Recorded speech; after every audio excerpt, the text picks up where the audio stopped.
So this is an idea for an ad to be aired. Just an idea in towns throughout the U.S.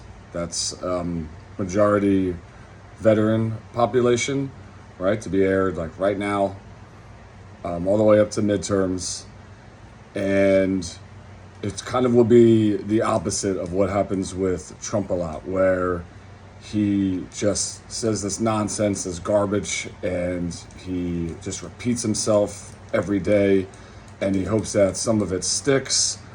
He hopes that, unfortunately, some of the people will start to believe it, or people become numb to it. It's normalized, they just ignore him. But regardless, one of his tactics is to just every day repeat and repeat and repeat, even if it's a lie, with the hope that it, becomes truth to some people. So this ad will kind of be the opposite of that, where, geared towards veterans. Maybe the more that they see this ad, right, if it's not the first time or the second time or the third or the fourth, whatever it may be, that some eventually will start to peel away or will start to hit them more. And little by little, hopefully it could have more of an impact and, ideally peel away some of his base.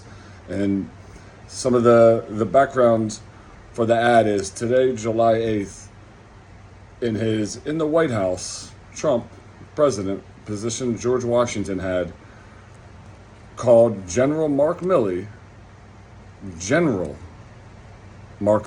He said, quote, "I knew he was an idiot."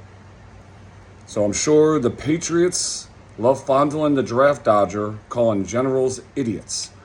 And now Milley's father and grandfather sacrificed and served for our country. And you have Epstein-loving Trump, whose family is here because his grandfather